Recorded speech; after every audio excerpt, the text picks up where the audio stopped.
All right, so we're gonna do something here.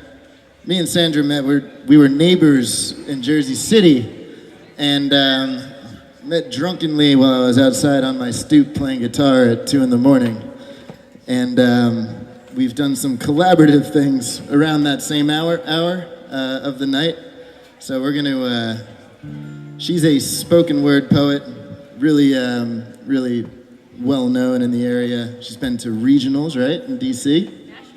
Nationals. Sorry. Nationals in Dallas. None of that was right. So as per usual, everything I said was a complete lie. But now for some truth. She's a great poet, so, listen up.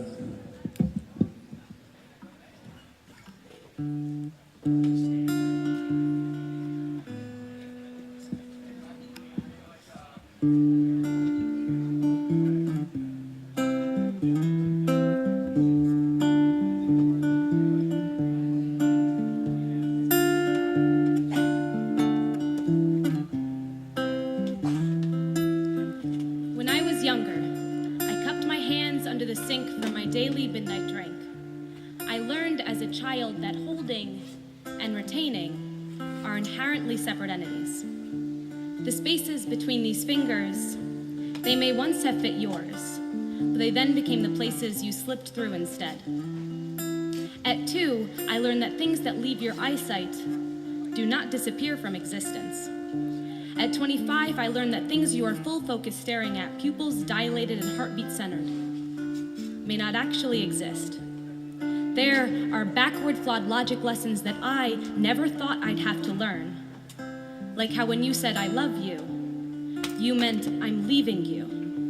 I just never caught the duality of tone. But after this half-lifetime, I'm so acutely aware of the beauty that as your body lies, unmoving next to mine, your lips lie with motion.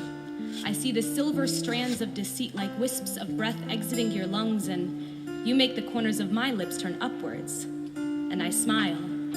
I have found solace in the apparent premeditation of abandonment. I begin to pick up the subtleties of the emergency brake pull, the sudden reverse, the rubberneck peel out. At 25, I realize that more so than ever, more so than victim, injured, abandoned, I am car crash survivor.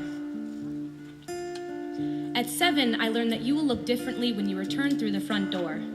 I learned this through my father's shaved beards when I believed strangers were entering my home. At 23, I learned that you may not return, and I will instead be faced with ghost whispers and street shadows.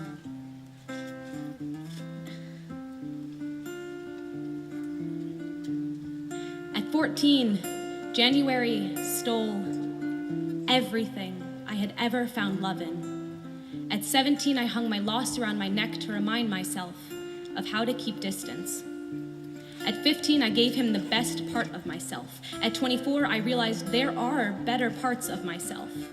At 22, I didn't let him get away. I pushed him away for fear of needing something heavier around this neck. At 24, I realized your skin under my hands, it doesn't have as much solidity as I was taught in biology.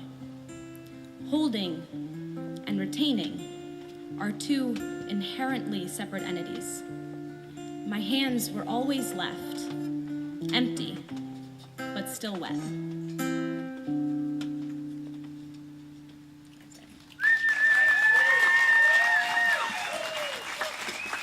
And just a quick shout out to the Heartnets and to